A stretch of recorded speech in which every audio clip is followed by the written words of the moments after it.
Hello. Hey, I thought I'd come back and revisit this video from a video I posted back in 2018. This is the GoPro version. The one I first posted was from my iPhone. Um, this is my visit to Israel, and on this particular day, it was to Petra. If you ever have the chance to get out that way, um, it's really worth the visit. So at the beginning of this video, right here at this point, we're starting our walk down the path. Um, if you really take into consideration the length of the whole walk, if you do it, is what I was told, about 8 miles. So what we ended up doing on this visit was to mainly get to the treasury, which you will see at the end of the video.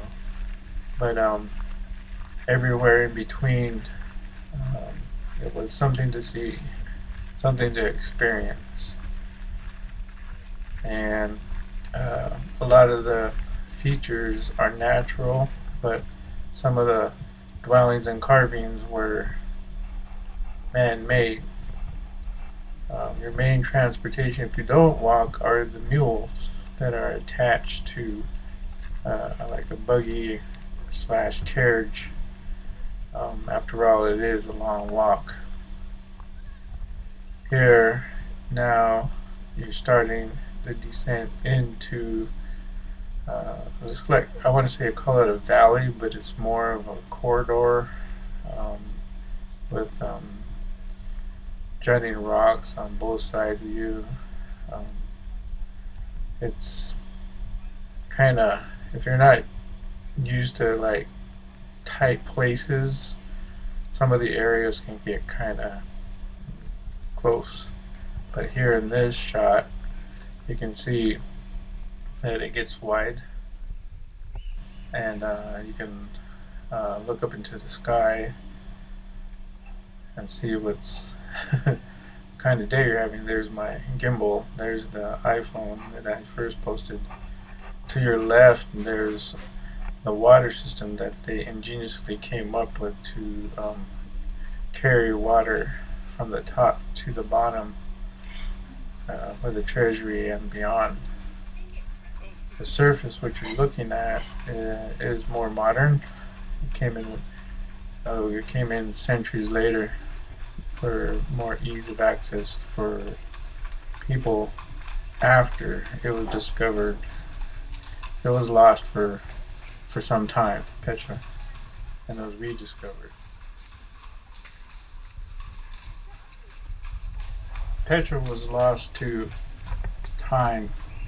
It became something of myth and lore amongst the people. While it was rediscovered, and it was allowed for outsiders to come and visit this grand place. So, with our group here, we're moving down further down on the path, and in the shot here, I'm trying to again capture the height and depth of those walls. And when you look up, that's all you see is the skyline, and it's it's really interesting. If you're not used to small places, it may give you that feeling of confinement. But again, you come to these areas that it opens up, and you have these large areas where you can see the workings of human crafters.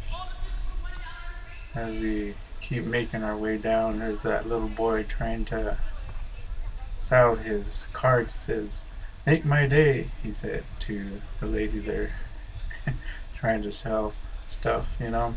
And they too are, you know, making a living, and just like us, we need that work too. So going further down the trail here, we passed by one of those carts that, if you're not that um, willing to go down and come back up and make the trek, then you have the transportation provided.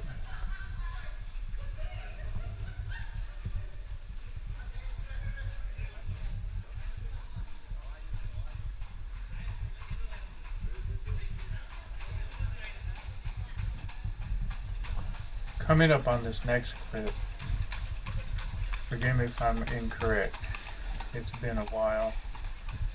Our tour guide here is going to point to us that you're going to see these carvings on little boulders like that, or on the stone faces along the route throughout Petra. And if I'm correct, that those stone carvings are referred to as doorways for spirits of past family members and even gods. So this whole area of Petra on the grand picture is a biblical area.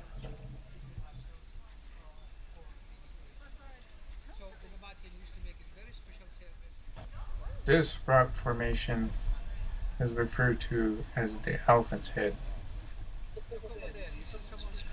and some carvings on the side walls of the path.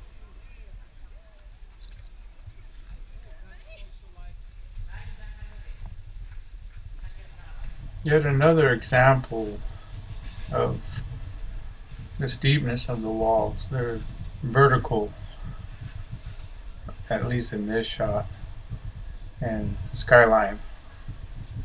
And just to let you know that this is coming to the end of our journey to our destination.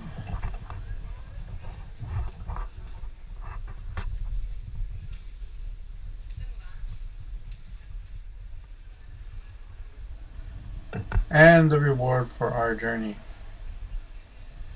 In the background, you can see what is known as the treasury. I must say that this is something that you must see for yourself.